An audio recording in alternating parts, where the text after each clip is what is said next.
How deep is your love? How deep is your love?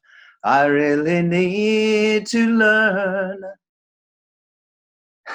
Hey there, just reminiscing about the Bee Gees and disco, among other matters of great importance. Welcome back. Good to see you again here at the Sefirat Omer project. Are you ready to count the Omer? Let's first add a new midah to our virtual toolbox. Ohev et HaMakom, loving God. How deep is your love is not just a big and fabulous question asked by the one and only Bee Gees. Jewish tradition asks a similar question. How deep is God's love for us? Our prayer book, our Siddur, reveals just how deep. In the morning, we recite Ahava Rabbah. Deep is your love for us, Adonai, our God, and great is your compassion. Our maker and ruler, our ancestors trusted you, and you taught them the laws of life. And then in the evening, we recite Avat Olam, translated, unending is your love for your people, the house of Israel. Torah and mitzvot, laws and precepts have you taught us. For sure, God's love flows abundantly. But what about our love for God? How deep is our love? According to the Shema and Ve'ahavta, our love is all heart, all soul, and all might. Put differently, our love is all mind, all spirit, and all body. From Deuteronomy chapter 6, verse 5, we chant the following. Ve'ahavta et Adonai Elohecha v'chol levavcha v'chol nafshecha u'v'chol meodecha. You shall love the eternal your God with all your heart, with all your soul, and with all your might. That love's pretty deep. But for some of us, there's a challenge. After all, how can any one of us be commanded to love someone else, God or otherwise? Isn't love ultimately a choice?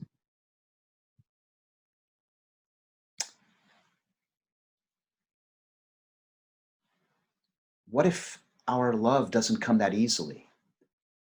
Maybe we can't love God, or don't want to love God, or aren't sure how to love God, or we don't know whether we love God.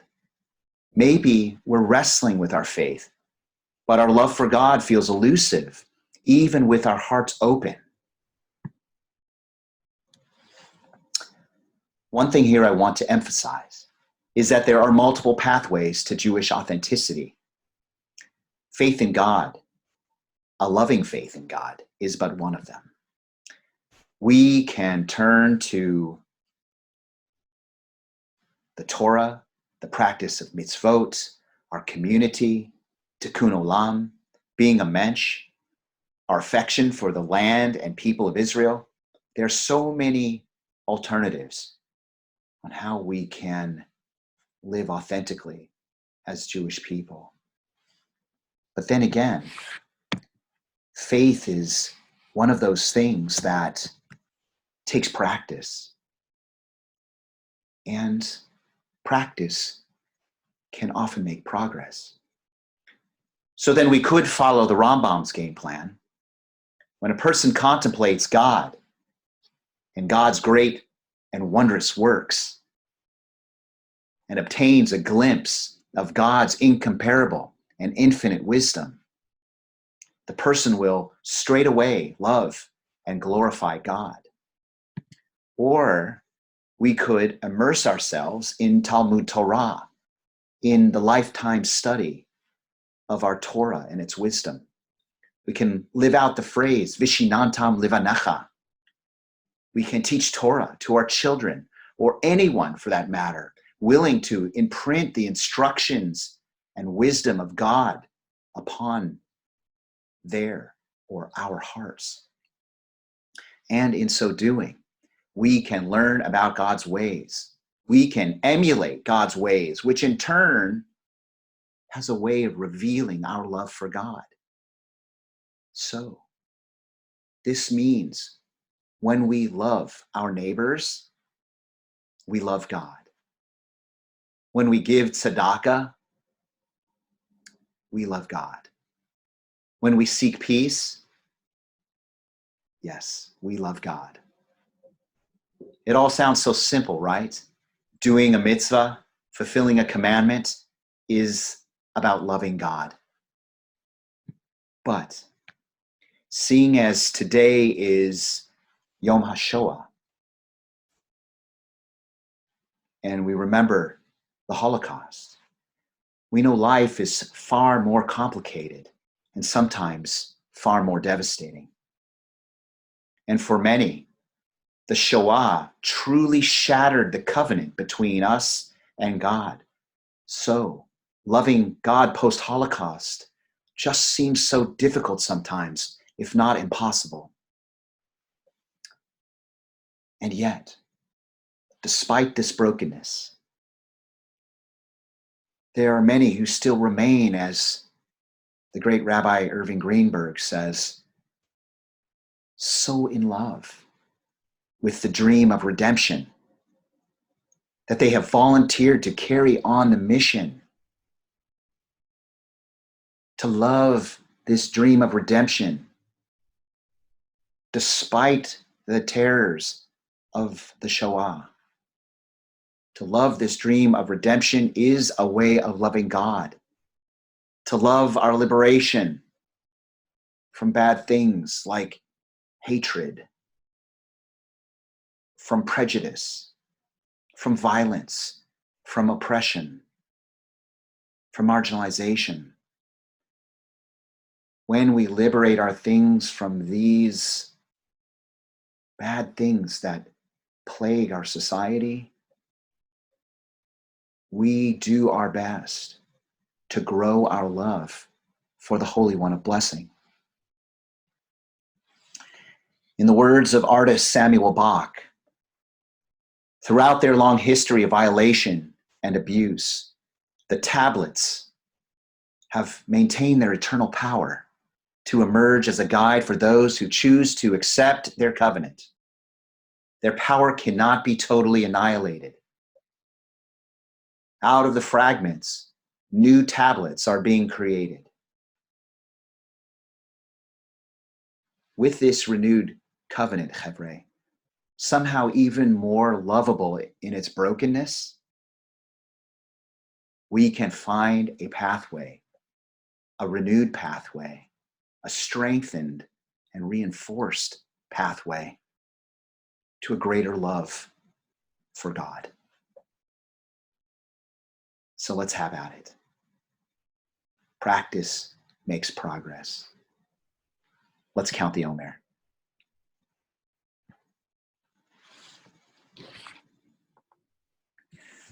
Baruch atah Adonai Eloheinu melech haolam, asher kitshanu b'mitzvotav v'tzivanu al Sefirat Ha-Omer. Blessed are you, Adonai, sovereign over time and space, who makes us holy with your commandments, commands us to count the Omer. And so we complete our counting, our Sefirat Ha-Omer, by recognizing that we are here at the 12th day of the Omer, and that corresponds to 1 week and 5 days of the Omer. We read in the Hebrew, Hayom Shnei Masar Yom Shehem Shavua Echad Chamisha Yamim LaOmer. Repeating, today is the 12th day of the Omer, which corresponds to 1 week and 5 days of the Omer. As we close, let us look forward to a week in which we pay kindness forward, in which we find ways to make the world a better place, in which we find ways to be a force for good, even if we're quarantined, even if we're stuck at home, or even if we're going out in the world to make a difference, staying safe all the way. Anything that we do to improve the world in which we live in is a way of loving God. And lastly, as we take into our hearts the memories of the 6 million human beings Jewish human beings who perished in the Shoah, and the 10 million beings who died altogether. Let us ensure that their lives weren't lost in vain. And to the extent that there were many, despite the terrors, despite the horrible outcomes through which they lived and perished, there were many who still believed through it all and found ways in pursuing and perpetuating their Judaism and living a resilient life. It's in this spirit and in the power of remembering these individuals, these many, many millions of individuals, some way, somehow, remembering them for a blessing and knowing that if we can muster even a small amount of love for God, just like they did despite everything, we will do best to honor their memories. So give it a try. Practice makes progress. Lihi traot. Take care. Stay well.